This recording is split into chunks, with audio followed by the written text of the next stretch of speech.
Cowboys Nation and YouTubers? Is that VA Dallas Cowboy fan coming back at you with less than a week to go until the draft?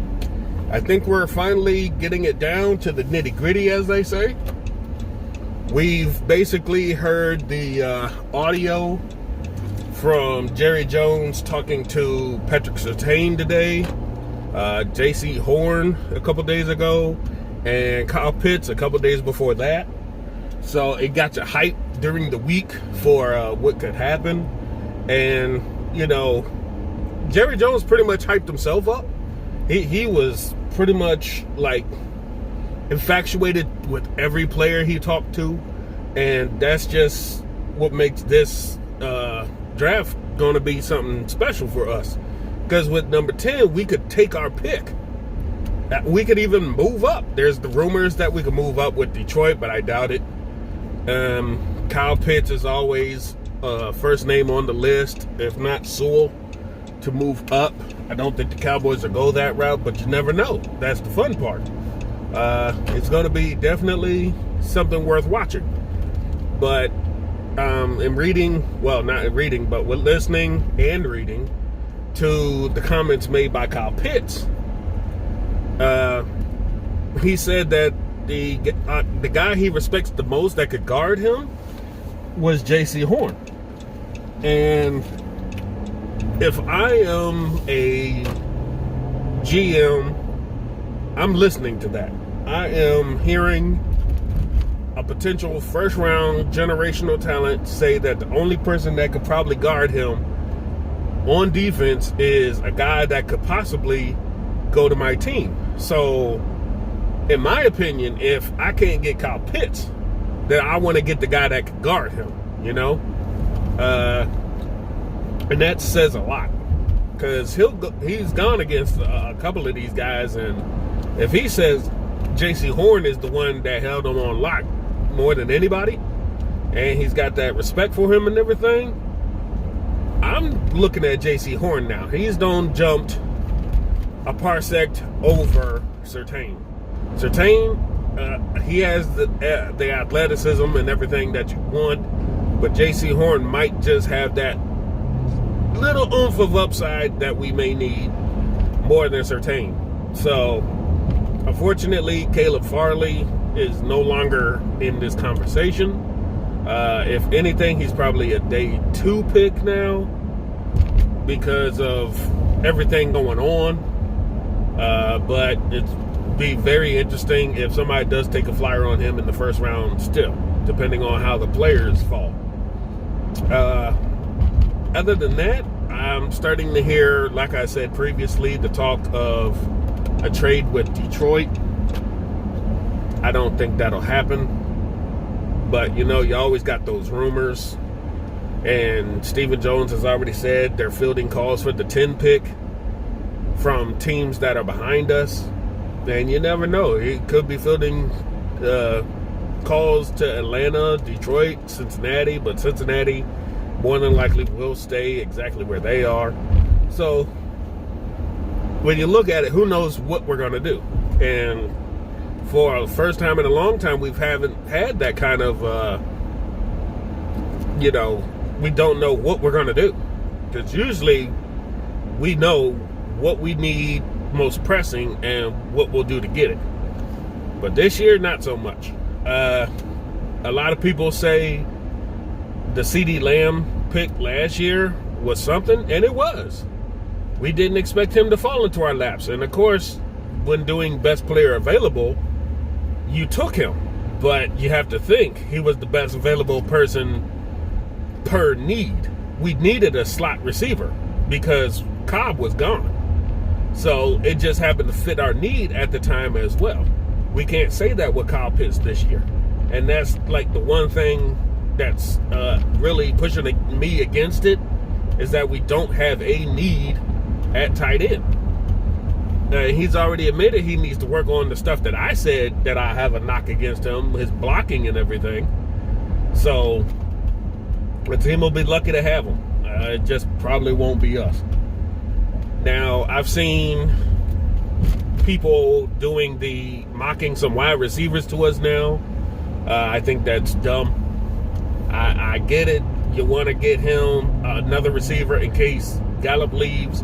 But unless you're trading Gallup in this draft, there's no point to pick up another receiver. Because you can't play all receivers all the time. It's just not going to happen. So I don't think that's going to happen. There's people who said take wide receiver just to take a wide receiver away from the Giants or the Eagles. That's dumb because they could just pick the next best wide receiver anyway, because there's a lot of wide receivers in this class. I've seen mock drafts take Surtain and Barmore and keep the Alabama boys together, and with those 2 picks pretty much fix big glaring needs in our defense in the first round if we trade back up in. I've seen Surtain and Trevor Mooring, and that'll fix some of the defense. I've seen Horn and Barmore, Horn and Mooring. I mean, there's just so many combinations that could happen if we trade back up into the first round or stay pat at 44. So it'll be very interesting. This year, I got lucky with having the weekend off during draft weekend for once. So I will actually be able to see the day 3 picks, rounds 4 through 7. Of course, that is nothing but a long day of TV watching as selections just come in like that. But at least I'll get to be able to enjoy it for once. But that's just where we sit right now. A lot of teams got a lot of decisions still to make. We at 10 have a lot of decisions to make. The draft board is now getting more clear to teams of exactly what they want to do, because the countdown has begun, and we'll just have to wait and see now. Next thing I want to talk about, pretty frivolous piece of news, but can't wait. May 12th, the NFL will release the schedule. I can't wait for that. I know a lot of us will be sitting up here looking at the schedule and trying to basically gauge our win-loss record that quick.